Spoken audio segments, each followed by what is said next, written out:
When we look out into the cosmos, we see these just spectacular clouds of gas and dust. But they're not just pretty pictures. They're actually cosmic fossils.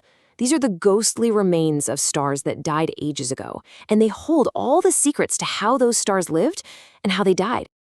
I mean, just look at this. It's absolutely stunning, right?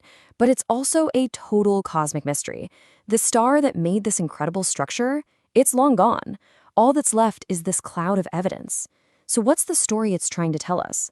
Well, today, we're going to become cosmic detectives and figure it out. All right, first things first. We have to understand our crime scene. What exactly are we looking at when we see one of these incredible celestial ghosts? So this is what's called a planetary nebula. And let's get one thing straight right away. Despite the name, it has absolutely nothing to do with planets. No way. This is actually the end-of-life stage for most stars out there. Yeah, including our own sun, eventually. It's kind of like the star's final beautiful breath. And that's why the best way to think about these things is as stellar crime scenes.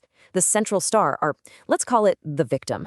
It's now a tiny white dwarf. But this nebula it left behind, it is packed with clues. It's a cloud of forensic evidence just waiting for us to analyze it. Okay, so to really understand the evidence, we've got to rewind the clock. We need to go back and look at the star's super chaotic final days, because that's when all the clues we're looking for were actually created. This whole dramatic final act has a name, the asymptotic giant branch phase, or AGB for short.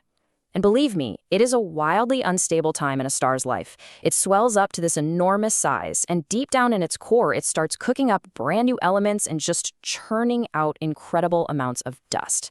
This right here, this is the crucial moment when all that evidence is forged. Now here's where it gets interesting. Stars in this phase can go down two totally different chemical paths, and it all comes down to one thing: mass. You see, the smaller AGB stars do this thing called a third dredge-up, where they pull freshly made carbon from the core right up to the surface. But the more massive stars, whoa, they're so hot that a process called hot bottom burning kicks in and actually destroys that carbon, creating nitrogen instead. So you've got two different masses telling two completely different chemical stories. And check this out. These graphs show you exactly what happens. Look at the one on the left. See how that green line, which is carbon, just jumps up in little steps? That's the dredge-up in action in those lower mass stars. Okay, now look to the right. For the bigger stars, that carbon gets torched, and you can see the blue line, that's nitrogen, taking over instead. This is literally how a star leaves its own unique chemical fingerprint on the universe. Okay, so we've got our crime scene, and we know how the evidence got there. The big question now is, how do astronomers actually read these stellar fingerprints? Well, let's take a look at the forensic toolkit. All right, clue number one, and this is a big one, the chemical signature. Think of it like a stellar DNA test. By measuring the ratio of carbon to oxygen in the gas, astronomers can figure out so much. They take their data points from a nebula, plot them on a chart like this, and see which theoretical model, those colored lines, it matches up with. And boom, that tells them the initial mass of the star that died.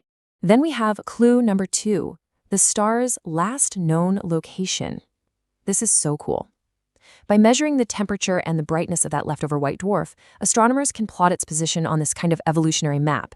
This lets them trace its life story backwards, which is a fantastic way to double-check and confirm what they learned from the chemical analysis. So here's the key takeaway. It's never just one piece of evidence. You gotta have multiple lines of inquiry. By combining that chemical DNA test with the star's last known location, astronomers can build this really detailed, super confident profile of our prime suspect, the original star that created the whole thing. Okay, so how does all this work in the real world?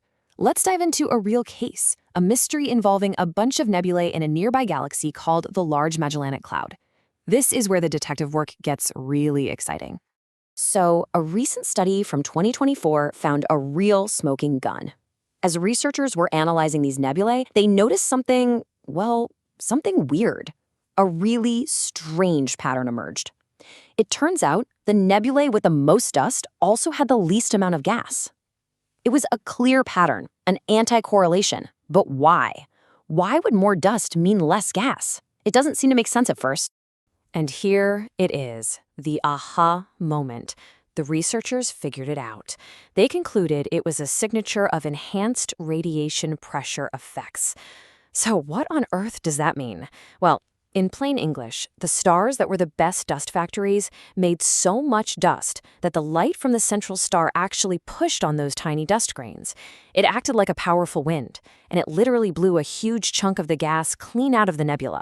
And to put that into perspective for you, in the most efficient of these stellar dust factories, the dust can make up nearly 1% of everything the star throws off. Now, I know, 1% doesn't sound like much, right? But in cosmic terms, that is an incredible amount of solid material. It's more than enough to create that powerful gas-clearing wind we were just talking about. Okay, so this is all super cool. We can solve these individual stellar mysteries, but let's pull back for a second. Let's zoom out and ask the big question. Why does any of this matter? Why do these star ghosts matter in the grand scheme of things? Well, it's because these dead stars leave behind an absolutely incredible cosmic legacy. These AGB stars, they're the main dust manufacturers in the entire universe. All that carbon, all that oxygen, and the other heavy elements they cook up, plus the dust they form, it all gets recycled back out into the cosmos. And this enriched material, it becomes the raw building blocks for the next generation of stars, and for new planets, and yeah, eventually, for everything we see around us, including us. We are quite literally made of the stuff of dead stars. So the next time you see one of those beautiful pictures of a nebula, just remember what you're really looking at. You're not just seeing the end of one star's story. Nope. You're actually looking at the very beginning of countless new ones. Which, it really makes you wonder, doesn't it? What amazing new stories are being written out there in the cosmos, right now, just waiting for us to find them.